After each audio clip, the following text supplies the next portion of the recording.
जवाब दिया गया, एयर स्ट्राइक में भी जवाब दिया गया। सलमान निजामी को मैं लेके आता हूं चर्चा में।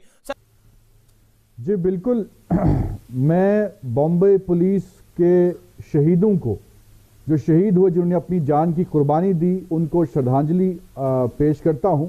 लेकिन अफसोस की बात है कि भाजपा के जो समर्थक हैं, जैसे कंगना ने उनको बोला कि ये माफिया है मुंबई पुलिस, और दूसरी बात जो है हेमंत करकरे की बात हो रही थी, आपकी एमपी जो है भाजपा की साध्वी प्रज्ञा ठाकुर, जिस पे एक टेरर एक्यूज का केस भी है, उसने कहा कि मैंने छाप दी कि भाई मैंने बद्दुआ निकाली कि हेमंत करकरे जो है उसकी मौत हो।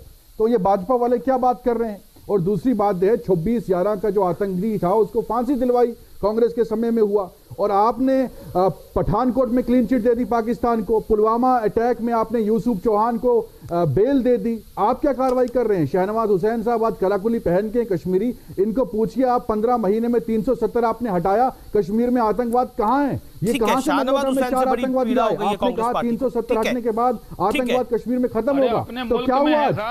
ओके, शहनवाज हुसैन। निजामी साहब आज आप निजामी साहब आज क्या हो रहा है डिबेट में। पता है कि जो लोग शहीद हुए, चाहे वो मासूम लोग जो वहां होटल में रुके थे, वो भी एक तरह शहीद ही हुए। हमारे जवानों ने पाकिस्तान की बहुत बड़ी साजिश नाकाम कर दी है। और मैं आपको बता दूं कि जो आतंकवाद पाकिस्तान करता है, उसमें किसी भी तरह उसको बेल आउट नहीं करना है आपस में झगड़ कर। हमें इकट्ठा होकर पाकिस्तान के आतंक के खिलाफ लड़ना है। पाकिस्तान को बताना है कि हर हिंदुस्तानी, 130 करोड़ हिंदुस्तानी हम एक साथ है, एकजुट है। ये नहीं कहिए कि उसका नाम क्यों लिया, उसका क्यों नहीं लिया। मैंने नहीं कहा, मैंने जैसे तुकाराम हेमंत करकरे को बीच में विवाद किया, रहमानी साहब ने अजमल का साहब को फांसी जो है कांग्रेस के रूल में हुई। किताब 26/11 आरएसएस की साजिश थी, रिलीज हुई थी नहीं हुई थी। मैं फोटो दिखा सकता हूं अभी, अगले 5 मिनट में फोटो दिखाऊंगा आपको। दिग्विजय सिंह किताब को पन्ना खोल रहे थे, महेश भट्ट भी थे। पुलवामा आप देखिए, मनमोहन सिंह जो है 26/11 के बाद पाकिस्तान नहीं गया। पठानकोट के बाद मोदी जी ने क्या कहा। किसने पाकिस्तान को क्लीन चिट दी। बीजेपी को फायदा ना हो इसका, इसलिए पाकिस्तान को जवाब नहीं दिया गया।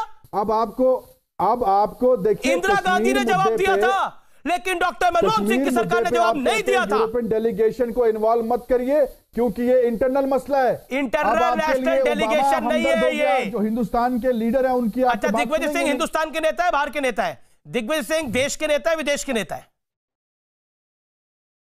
साध्वी प्रज्ञा का ठाकुर पे जवाब दीजिए ना। उसने हेमंत करकरे को क्यों बोला कि वो मरना चाहिए, बताइए। अच्छा, दिग्विजय सिंह कहां के नेता है, मैं सवाल पूछ रहा हूं आपसे। 26/11 पे हो रही है, देश के ही नेता है ना। माफी मांगिए, भाजपा के नेताओं को बोलो माफी मांगो।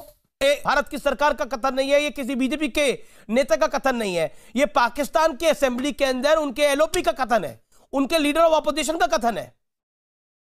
बाजवा के हाथ पर कैप कांप रहे थे, कहा था कि अगर नहीं छोड़ेंगे तो भारत 9 बजे तक अटैक कर देगा।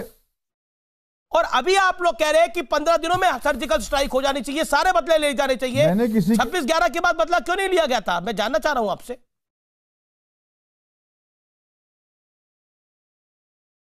देखिए, 26/11 के बाद आतंकवादी हमले बहुत कम हो गए थे, आपको प्रैक्टिकली समझना चाहिए। और दूसरी बात जो है, सर्जिकल स्ट्राइक पे मैं कोई सवाल नहीं उठाता, मैं सिर्फ ये कहता हूं कि उसका असर क्या हुआ।